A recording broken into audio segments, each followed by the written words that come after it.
Boa noite a todos e a todas, muita paz em Jesus, que as bênçãos do Mestre Senhor nos ilumine nesse instante, né, que estamos iniciando mais uma palestra espírita. Boa noite, Josi, muita paz para você, muita luz. Estamos aqui juntos, doutor Estevão, boa noite, né? Para dar início mais uma palestra espírita que hoje terá Dani Siqueira como oradora da nossa live, né, da União Espírita Servidores do Cristo. Mas enquanto os amigos estão chegando, né, nós estamos aqui lembrando, né, a grande importância da convivência, da paz, da harmonia, da fraternidade, né, do amor a todos, né? Então vamos, nesse momento, lembrar em que estamos todos juntos, né? E precisamos da cooperação e da ajuda de todos, né? E com isso, nós estamos buscando cooperar com os amigos que estão lá no Abrigo Espírita Francisco de Assis e com as fraldas, né? As fraldas M, a fralda G, que são as fraldas necessárias para a utilização deles, né? São essas fraldas importantes para que eles possam, né? Eles possam, enfim, ter uma noite, ter um dia mais tranquilos. Então, quem puder, vai na farmácia, vai no supermercado, compra e leva lá no abrigo, lá em cima, no alto reservatório, né? E lá vocês entregam o pessoal na porta, tá certo? Então, estamos aí rogando a Deus e a Jesus que todos ajudem nesse instante a esse grupo. Agradecendo hoje, né? Entregamos hoje a feirinha às nossas famílias que estão cadastradas lá na UESC, né? Daqui a 15 dias nós iremos também entregar, né, novamente as feirinhas para o pessoal. Então, eu peço a vocês, né, que nesse momento a gente possa, né, contribuir na ajuda, na melhora dessas pessoas. Então, eu vou chamar aqui Dani para a gente iniciar o nosso trabalho da noite de hoje. Vamos ver aqui, Dani.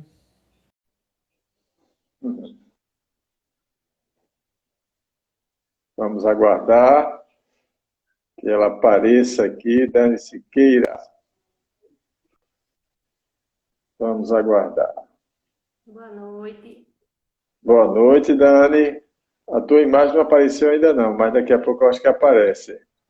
Ok. Qualquer coisa sinalize, viu? Vamos ver aqui, né? A internet está ainda. Se ela não aparecer, a gente chama novamente. Certo.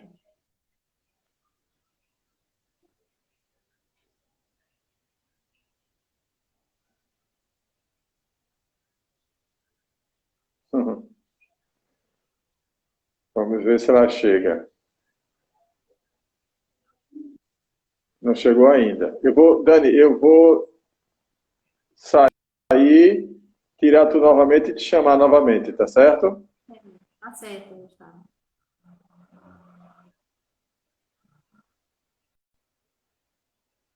Pronto, eu vou tentar novamente te chamar, Dani.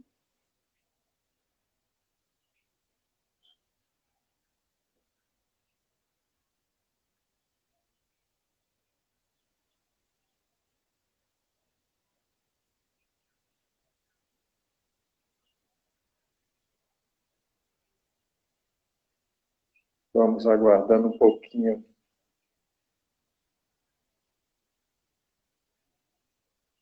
As pessoas estão chegando, aguardar um pouquinho só essa transição aí.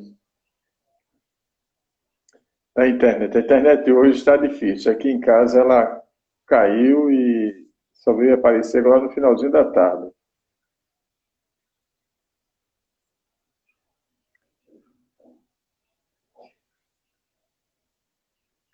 Ainda não.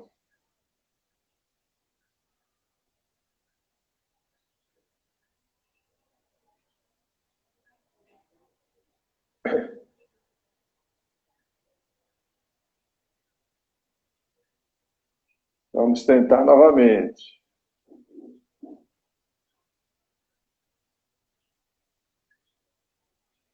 Vamos tentar novamente.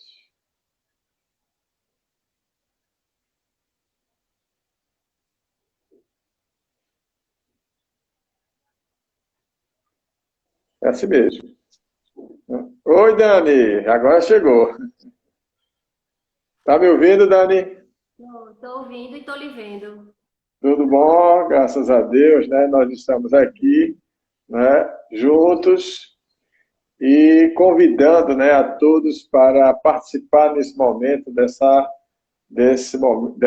palestra, né, que você vai nos proporcionar, que você vai nos trazer, né, com grande vontade, né, com grande alegria, para auxiliar e amparar todas as pessoas.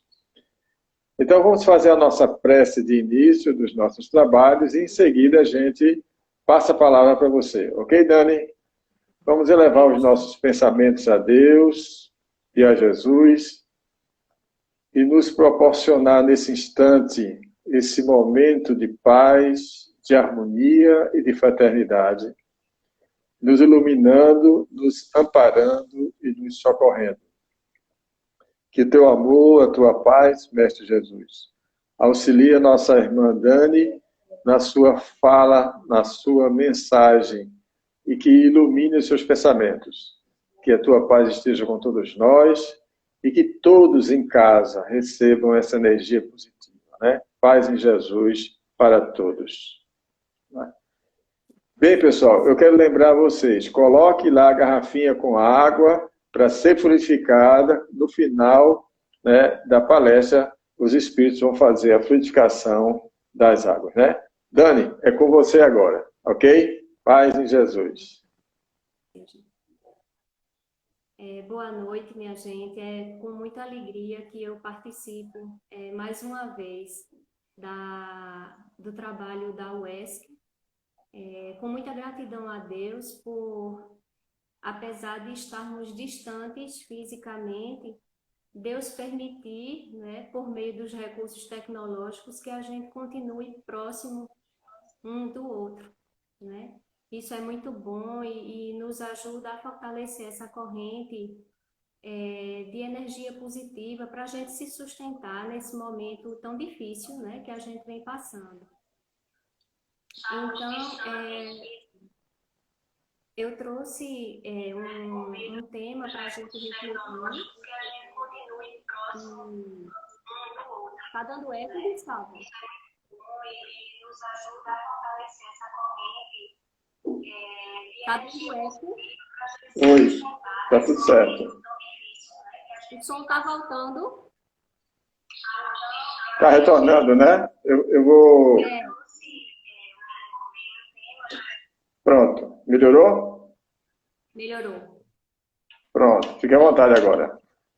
A ideia é a gente conversar um pouquinho, né, sobre saúde e espiritualidade, trazendo um pouquinho dos conceitos da doutrina espírita, né, o que a gente tem de conhecimento, um pequeno levantamento, porque a gente tem já muitas informações, muitas orientações, e o objetivo hoje foi fazer um levantamento das informações mais importantes que pudessem nos ajudar a refletir sobre o que a gente está passando nesse momento e também para ajudar a fortalecer, nos fortalecer a partir do momento que a gente assume como protagonista, né, a responsabilidade de cuidar de nós mesmos, né? Quando a gente conhece mais, quando a gente entende mais, a gente fica com mais condições colocar em prática coisas que possam nos beneficiar, né? E aí a gente vai falar um pouquinho de saúde, né? Tanto do ponto de vista material quanto do ponto de vista espiritual, né? Do ponto de vista orgânico, físico, como do ponto de vista espiritual. Do ponto de vista orgânico, para a gente entender saúde, a gente começa tentando trazer o conceito de saúde, né? O conceito atual de saúde, que é trazido pela Organização Mundial de Saúde, tá? Então, de acordo com a Organização Mundial de Saúde, a saúde ela é o completo estado de bem-estar físico, mental e social, e não apenas a ausência de doença. Eu acho que quando a gente se pergunta, né, o que é saúde, o que é ser saudável, de imediato vem na cabeça da gente, a gente não está doente, tá? A gente não adoecer. Uma pessoa ela é saudável quando ela não adoece, quando ela está bem fisicamente, né? E aí, a Organização Mundial de Saúde, desde 1946, que tenta estender um pouquinho esse olhar, né? Lembrando para a gente que a saúde ela não tem a dimensão apenas física, né? Mas tem a dimensão mental e a dimensão só não estou bem mentalmente, possivelmente eu vou adoecer. Se eu não estou bem socialmente, eu também posso adoecer, porque essas dimensões elas fazem parte da integralidade do indivíduo.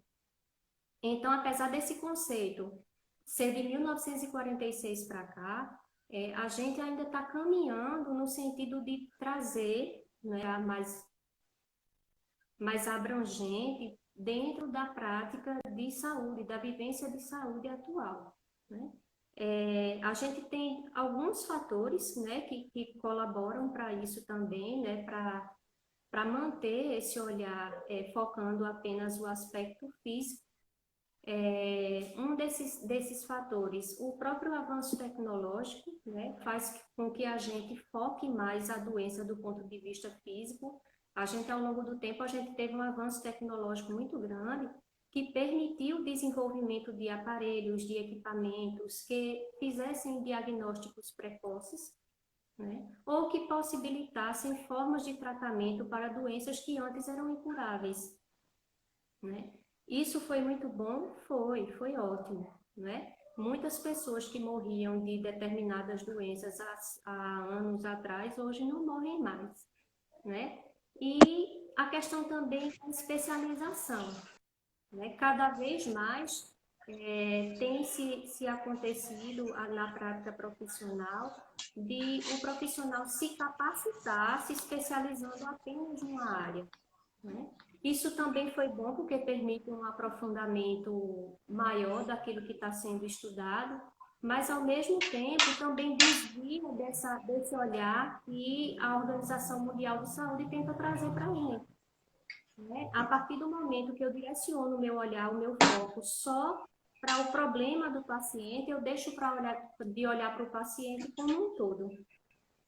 Então, houve seus aspectos negativos, seus aspectos positivos, e houve esses aspectos que, de certa forma, colaboram para que a gente caminhe devagar, né, nessa perspectiva de se olhar o paciente, se olhar o ser humano de uma forma integral.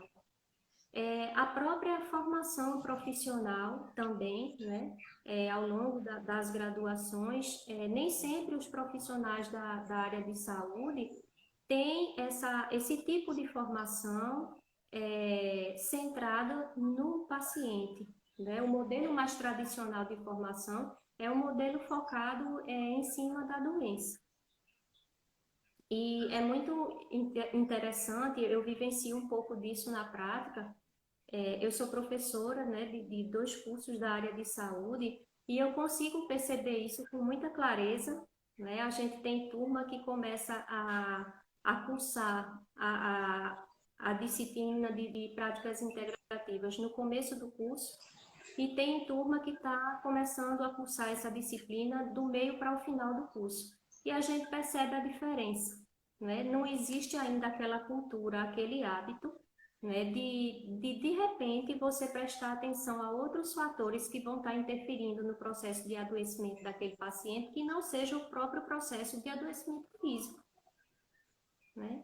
Então, não é comum, né? Ainda não é rotineiro na formação dos cursos da área de saúde, mas isso vem de pouquinho em pouquinho se modificando, né? Algumas faculdades, algumas universidades já estão introduzindo nos seus currículos a disciplina de saúde e espiritualidade, tá? Então, devagarzinho a gente está caminhando. Então, o que é que a ciência diz, né? A ciência diz que nós somos seres biopsicossociais. Esses três aspectos, né, interferem no nosso estado de saúde, tá? E do ponto de vista espiritual, né, o que é que a gente tem de conhecimento, o que é que a gente pode aprofundar um pouquinho mais? Né? O que é que a doutrina traz para a gente que ajuda a esclarecer algumas questões? Né? Dr. Bezerra de Menezes, ele traz uma afirmação bem interessante quando ele diz que a medicina moderna, ainda evada de enganos do materialismo, necessita de urgente e decisiva orientação de novos conhecimentos para que não se perpetue somente na produção de confortos orgânicos, uma vez que não sabe ainda se basear nos postulados do espírito imortal, né, para edificar a verdadeira saúde. Então, aí, doutor Bezerra já tenta lembrar a gente também que a verdadeira saúde, ela não diz respeito apenas ao aspecto físico, né? E que o conforto orgânico, ele é importante, mas ele não é tudo, né? Segundo ele mesmo diz, né?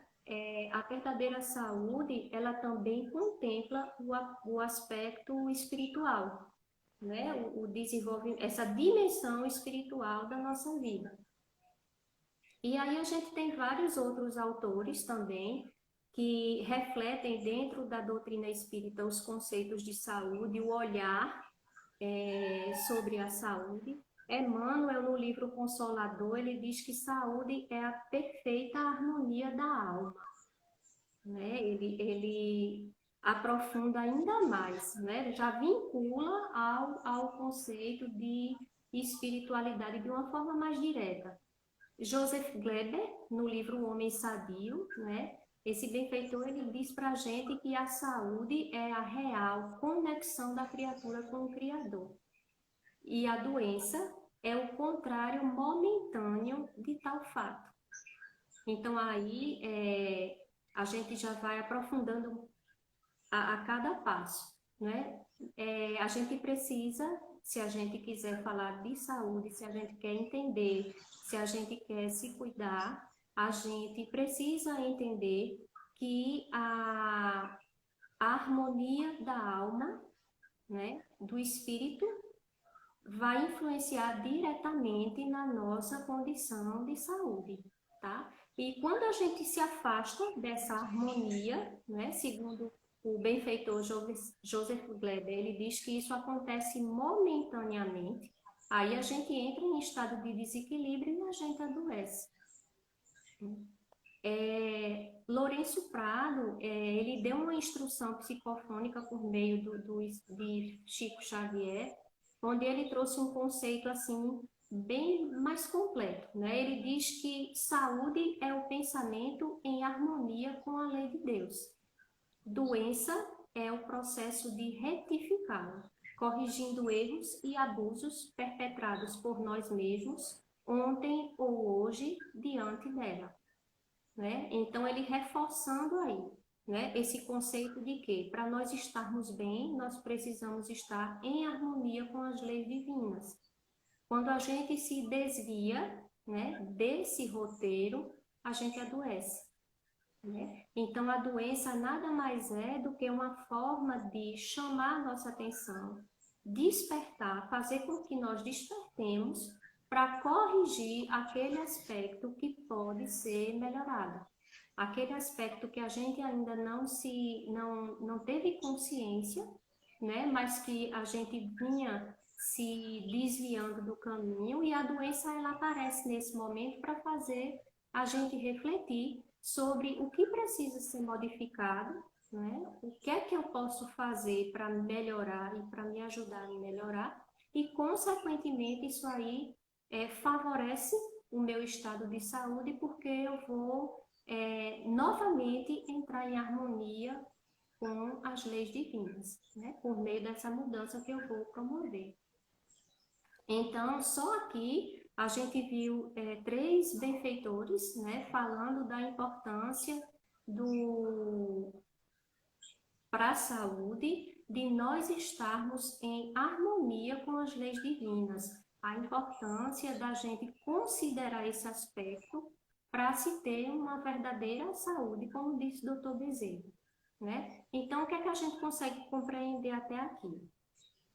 A questão espiritual, a dimensão espiritual, ela vai interferir, sim, no nosso estado de saúde, tá? E de que forma, né, mais diretamente, explicando mais diretamente, a gente pode compreender como isso acontece.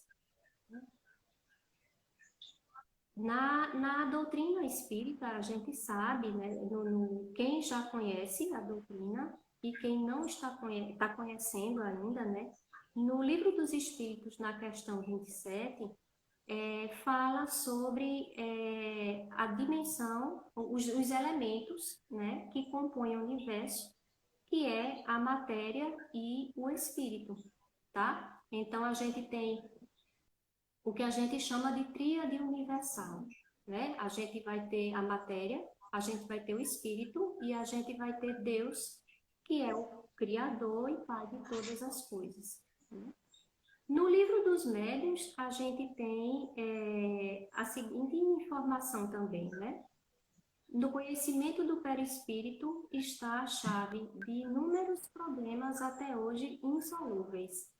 O que é que ele está tentando dizer com isso? O que é o perispírito?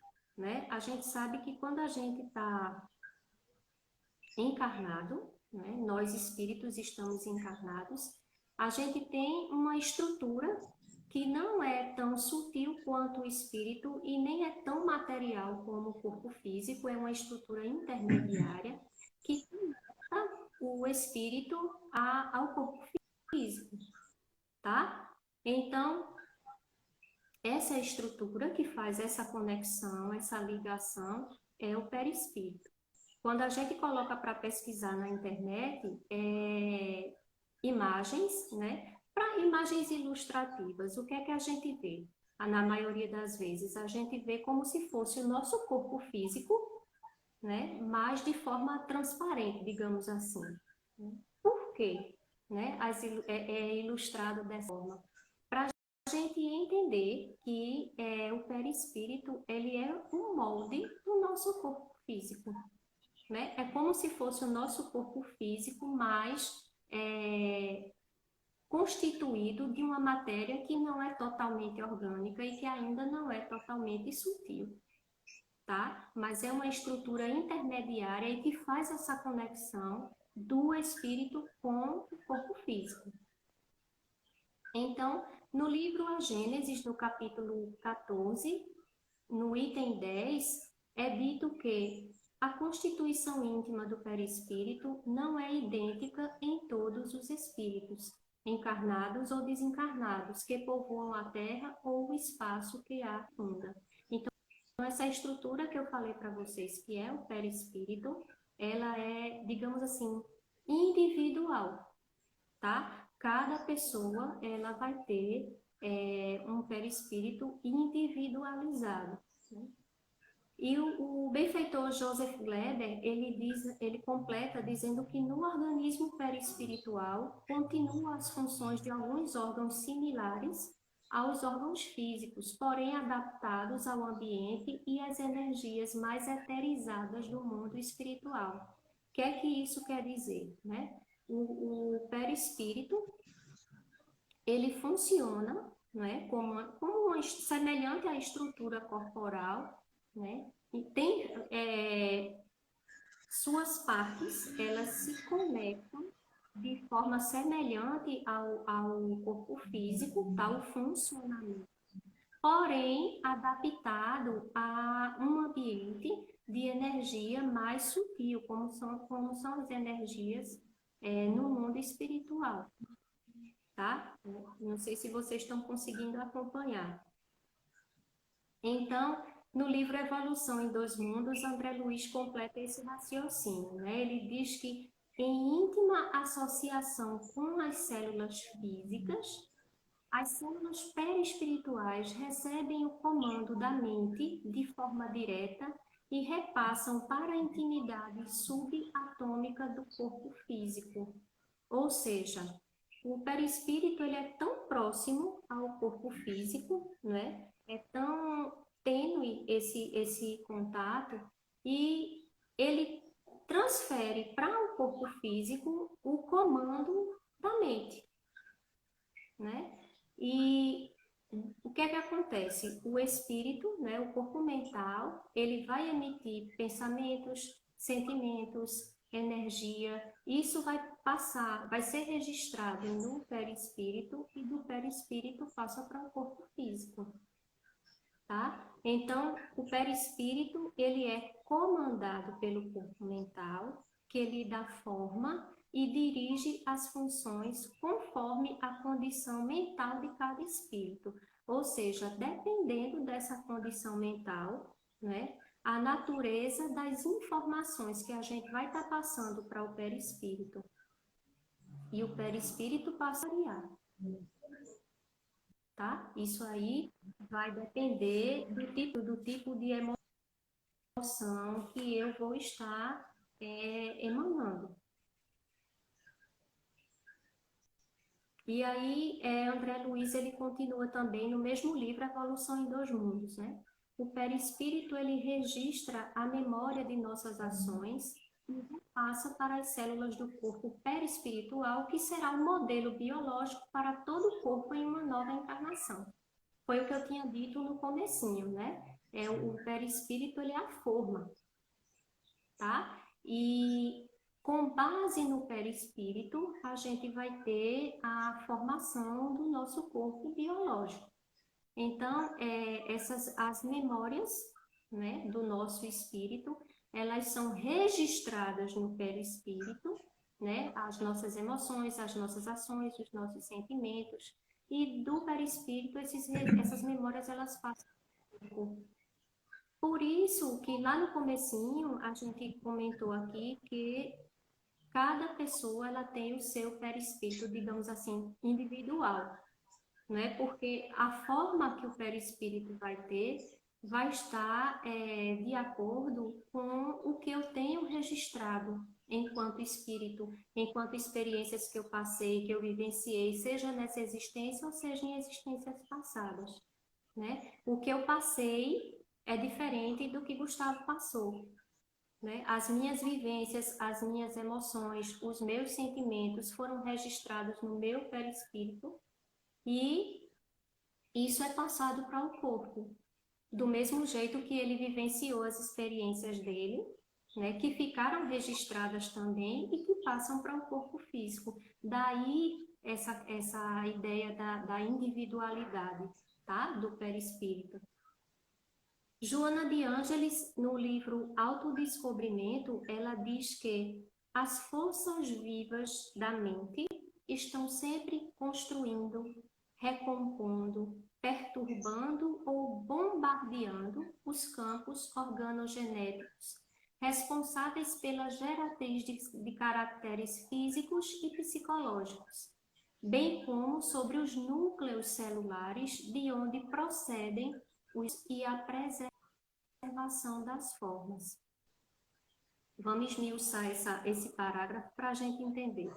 O que ela está querendo dizer é que o comando da nossa mente, né, o comando do nosso espírito, passa para essas estruturas energéticas, né, para o perispírito, e dependendo da natureza do que está sendo passado, a gente pode construir, a gente pode recompor, a gente pode perturbar, organizar, desorganizar, né, geneticamente, energeticamente, perdão, esse comando ele vai ser passado dessa forma, até chegar nas nossas estruturas orgânicas, mais especificamente os núcleos celulares, tá? Que é onde está, digamos assim, a receitinha de tudo que vai ser formado no nosso corpo físico.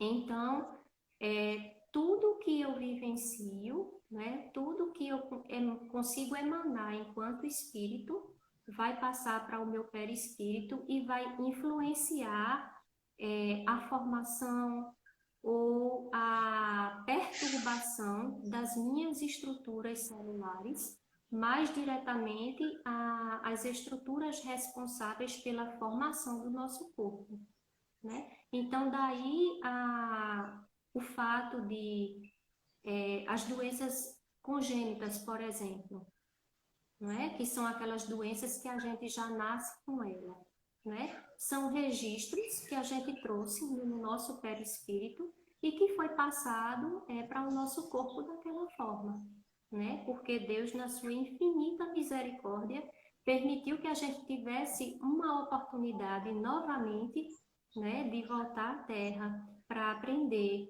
para se corrigir, para entrar em harmonia com as leis divinas.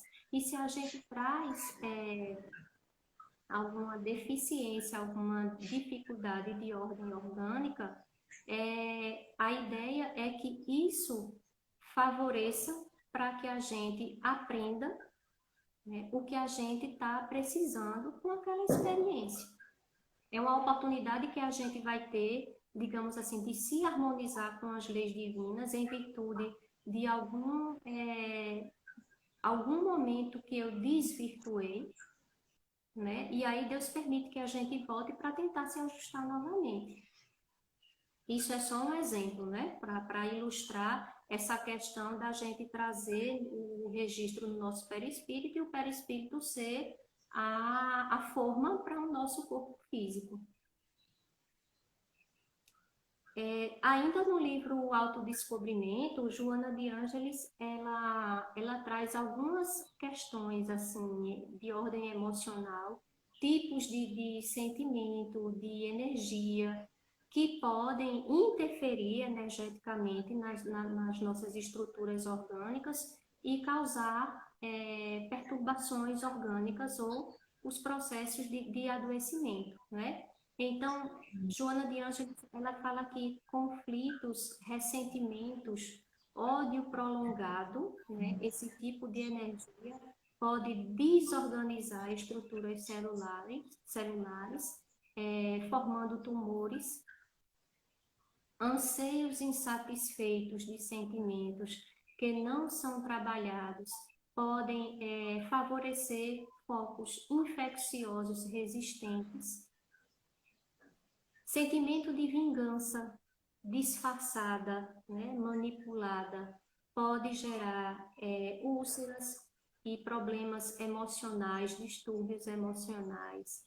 As angústias estariam relacionadas com as perturbações de ordem nervosa, fuga do interesse do perdão e necessidade de valorização estaria associado a um tipo de energia que organicamente poderia provocar nos pacientes enxaquecas e desfalecimentos, né? Perda de consciência, esse tipo de situação. Ela ainda fala que o ódio e a inveja podem provocar distúrbios de ordem digestória, de ordem digestiva, né? Como as má digestão ou hepatite.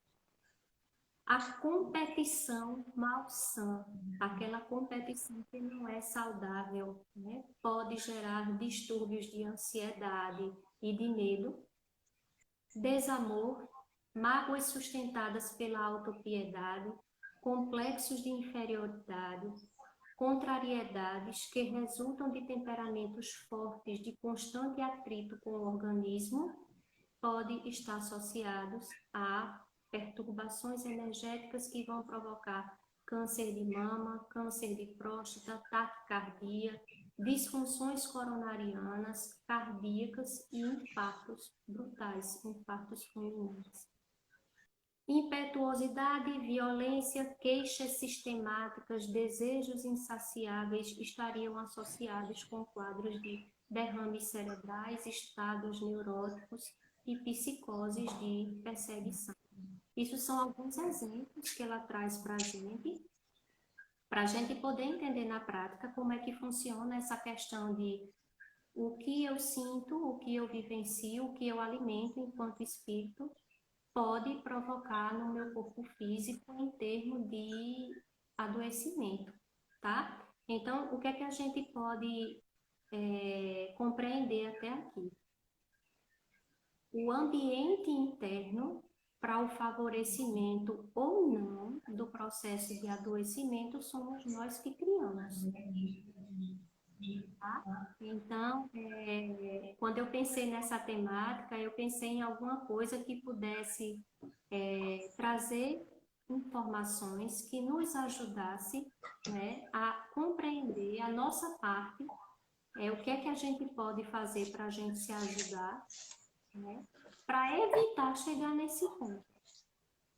Então, a gente está vendo, pelo que está sendo trazido, né, pelos benfeitores, que determinados tipos de sentimento, determinados tipos de pensamento vão favorecer ou não esse ambiente interno para que a doença se desenvolva, né?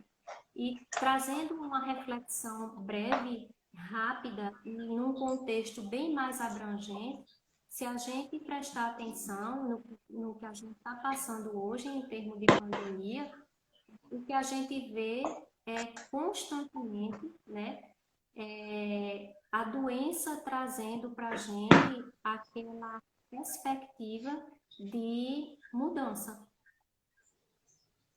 Mesmo que a gente não tenha esse entendimento, mesmo que as pessoas que estejam vivenciando não sejam todas espíritas, né? Mas pela condição do adoecimento, elas estão sendo induzidas a repensar suas formas de vida, a repensar suas formas de agir, a prestar atenção em coisas que antes não prestava, no cuidado consigo mesmo, no cuidado com o outro, ou seja, tudo isso reflete em transformações, em mudanças, né? É a doença trazendo a perspectiva de mudança, tá?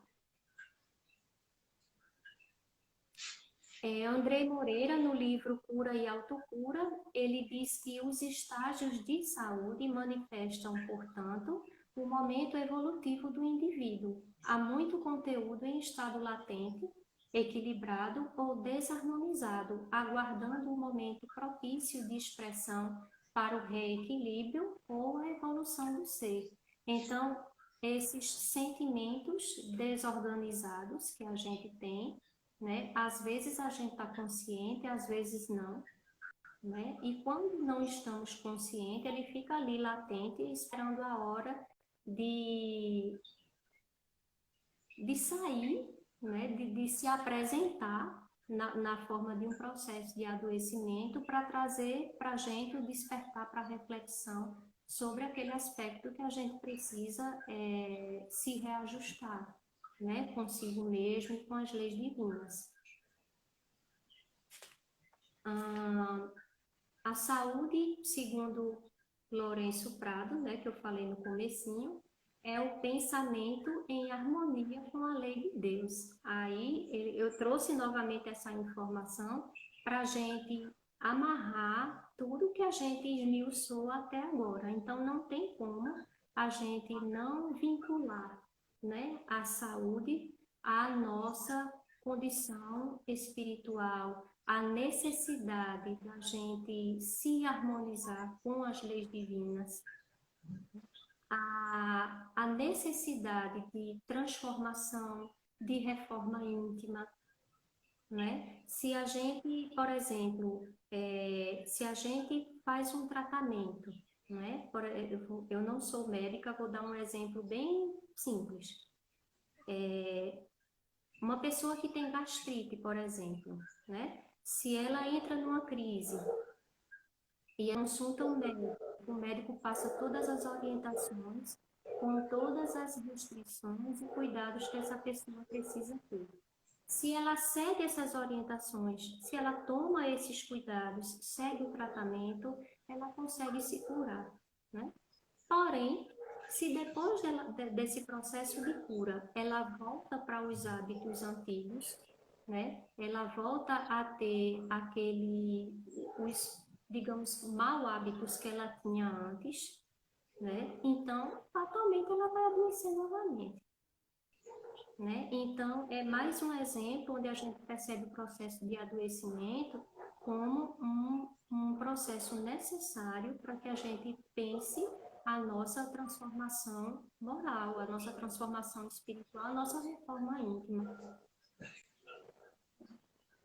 E aí a gente, depois de tudo, né, que eu expliquei até agora, a gente fica pensando, então, o único jeito que a gente tem de se curar é adoecendo, sofrendo, né? Porque se a doença é uma forma de chamamento, né? Foi o que eu disse até agora, é uma forma de chamamento para a gente despertar, para a gente entender a necessidade de se modificar. Então, essa é a única forma que a gente tem de se melhorar e de se modificar por meio do sofrimento.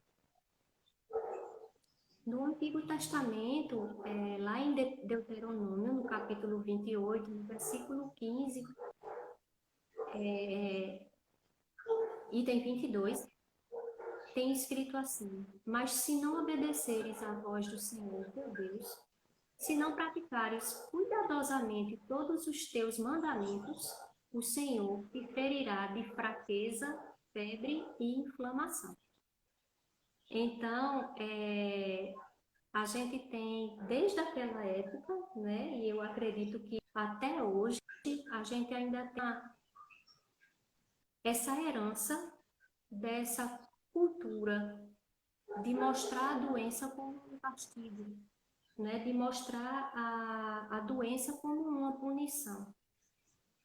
Então, até se a gente for pensar na lei de ação e reação, né, a gente vai conseguir compreender dessa forma. Toda ação, ela equivale a uma reação de mesmo sentido e direção contrária. Sim, essa é a lei de ação e reação. E ela é correta. O que a gente precisa estender o nosso olhar é que a doença, ela não é uma punição. O Cristo, quando ele veio para a Terra, ele apresentou para a gente um Deus de amor, de misericórdia, de bondade, que não pune e nem condena, né? Cristo veio mostrar para a gente o Deus que permite que a gente se arrependa, que permite que a gente volte e que a gente tente de novo, né? Porque semelhante a uma semente, Deus sabe aquilo que a gente tem a possibilidade de vir a ser, né? Do mesmo jeito que uma semente ela vai brotar e pode gerar uma planta, uma árvore frondosa, da mesma forma Deus vê a gente, né? Como seres capazes de evoluir. Ele enxerga a gente naquilo que a gente pode ser. E nunca nos punindo, e nunca dizendo, você vai pagar pelo que você fez.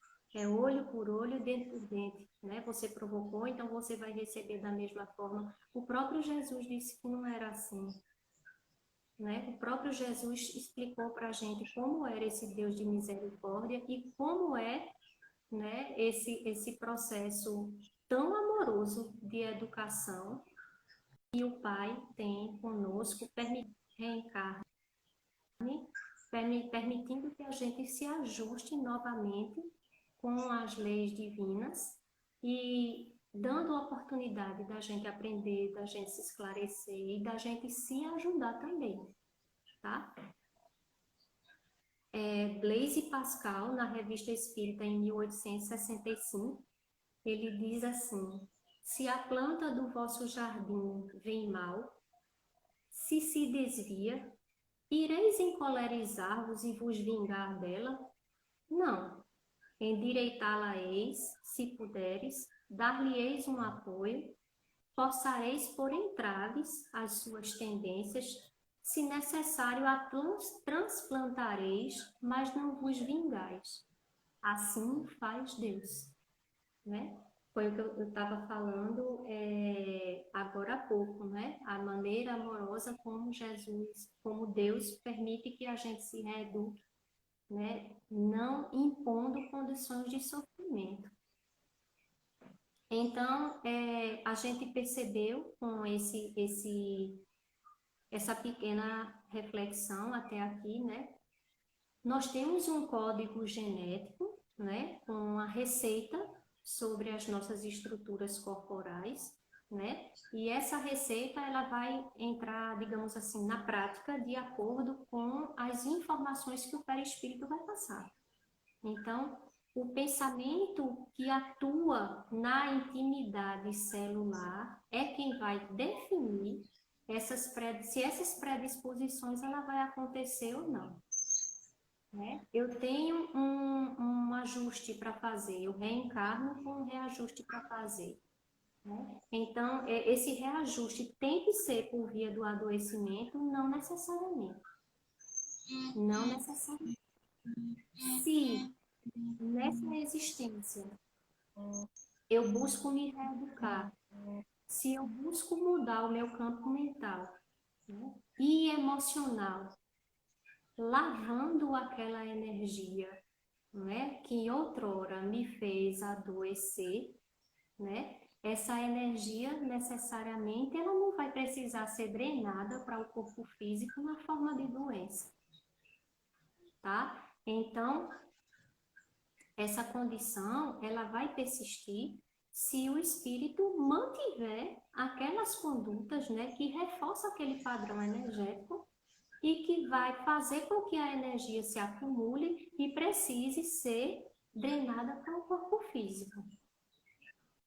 Então, mas se eu tomo a decisão, se eu faço a opção por me transformar, por modificar aquele padrão energético que provocou aquele processo, né? Não necessariamente eu vou ter que passar pelo sofrimento, pelo adoecimento.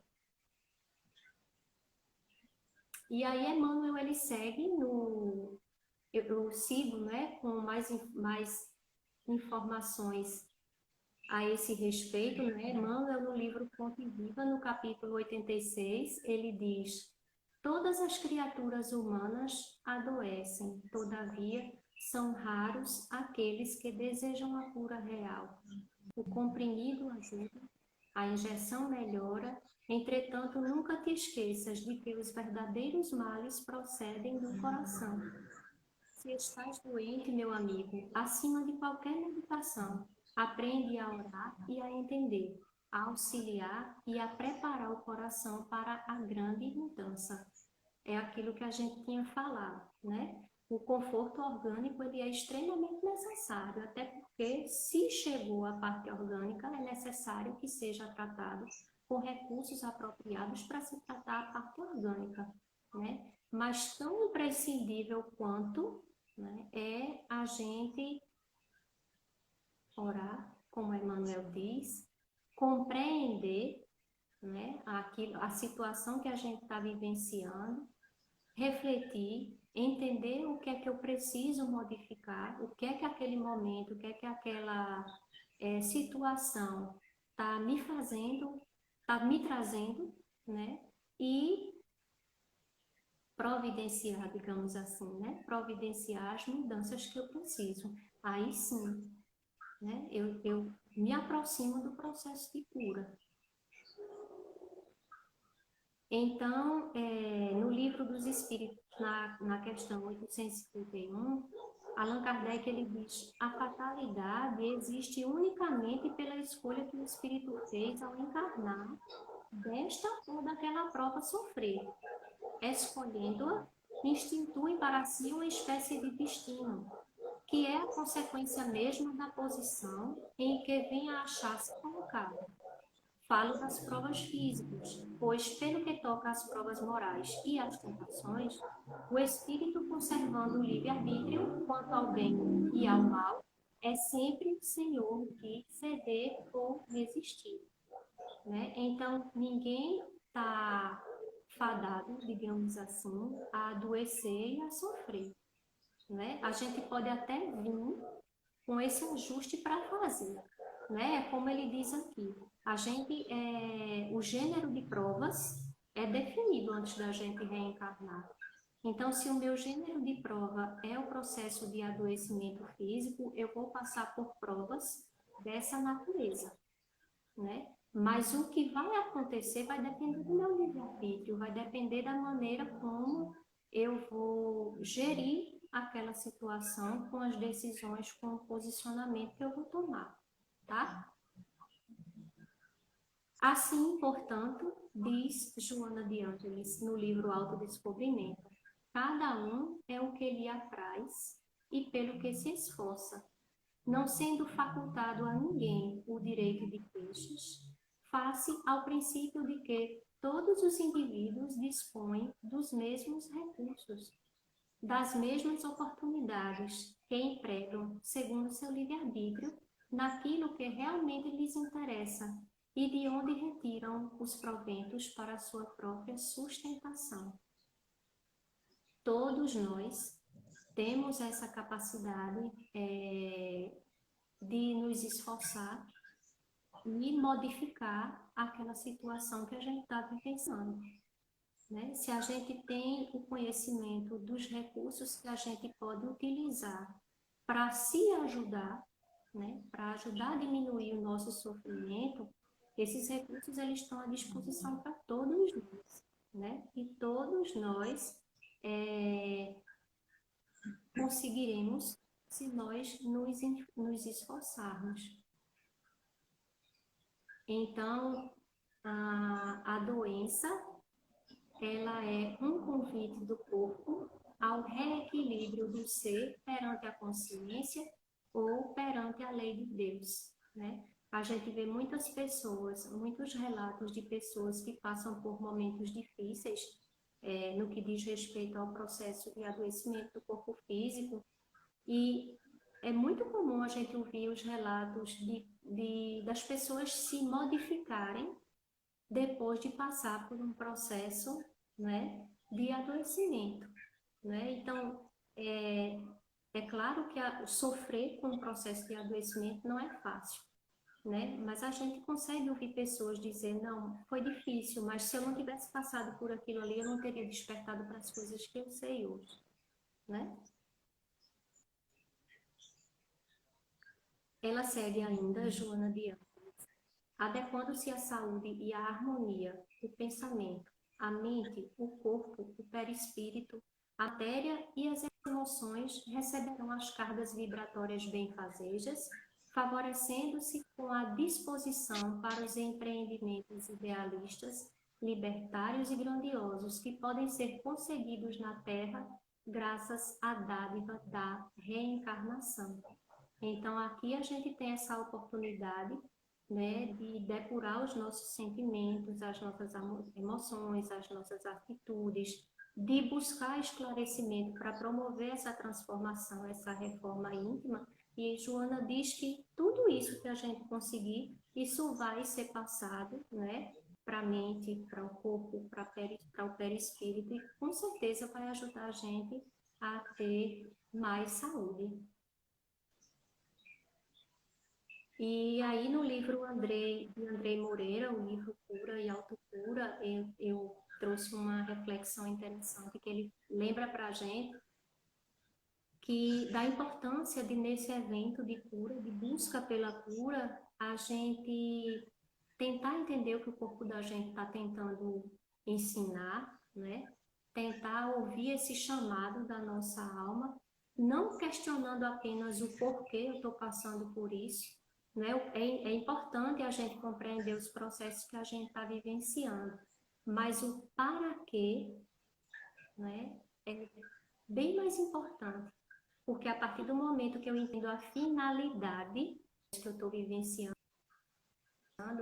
Eu crio perspectivas, eu crio objetivos a serem alcançados, eu crio metas, eu tento me ajudar, né? E com isso eu avanço, eu saio daquele processo. E aí, para encerrar, eu vou só ler um trechinho, né? A gente não podia falar de saúde sem lembrar do médico dos médicos, que é Jesus.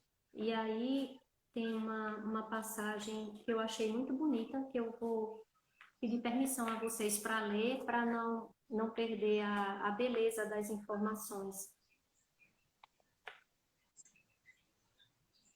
Narra o evangelista Marcos que Jesus passava pela cidade de Jericó, acompanhado de grande multidão, quando um cego que mendigava à beira do caminho, de nome Bartimeu, que quer dizer o filho de Timeu, e ouvindo que o mestre se aproximava, clamou: Jesus, filho de Davi, tem misericórdia de mim.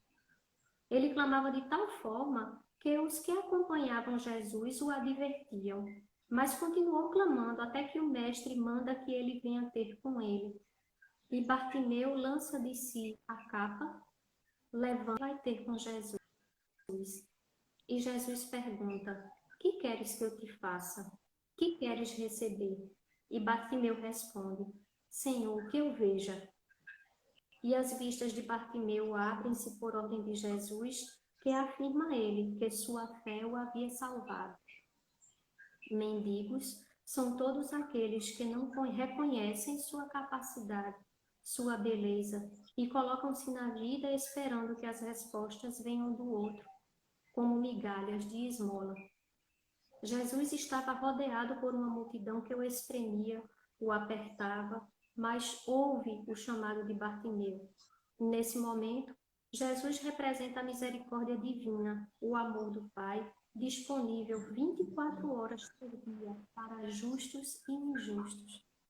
Jesus pede que Bartimeu fosse até ele, e não ele, Jesus, ir até Bartimeu, porque Jesus não queria reforçar na sua alma o sentimento de incapacidade, intensificando o seu adoecimento. A capa que Bartimeu lança é tudo aquilo que encobre o ser real, as máscaras utilizadas para se relacionar, para conviver. Bartimeu esquece suas ilusórias limitações, levanta-se e busca Jesus.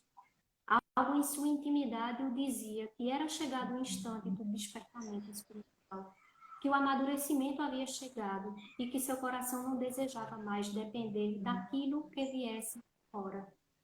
Certamente que Jesus sabia o que tinha a oferecer quando perguntou: "Que queres que eu te faça?" Mas era importante que Bartimeu vivenciasse a consciência do processo que ele buscava, que era a cura. Quando diz: "Senhor, que eu veja, que eu possa enxergar os caminhos da vida por onde minhas pernas irão trilhar, por onde haverei de buscar a minha felicidade e a minha alegria e a realização de minha alma." E o amadurecimento de Bartimeu o libertou. "Tua fé te salvou", disse o Cristo. Tomar a iniciativa e buscar Jesus é imprescindível atitude no caminho do reequilíbrio, pois o Cristo representa a bússola segura quando estamos prestes a naufragar. E assim eu encerro essa reflexão, né? Espero ter contribuído um pouquinho para que a gente se fortaleça nesse momento, lembrando de buscar sempre essas condições, né, que nós podemos buscar de bons pensamentos, de bons sentimentos, de boas atitudes, para dessa forma também nos ajudar a passar por esse momento passando com fé, com confiança e com esperança de dias melhores. Que assim seja. Gustavo?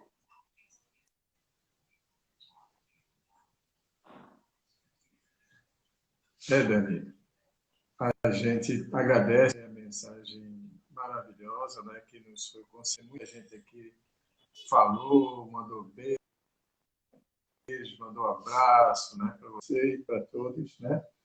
E isso é importante para todos nós, né? Nesse instante em que o Espírito ele se manifesta na luz da mensagem. Então, nós temos 24 segundos, a gente vai encerrar com a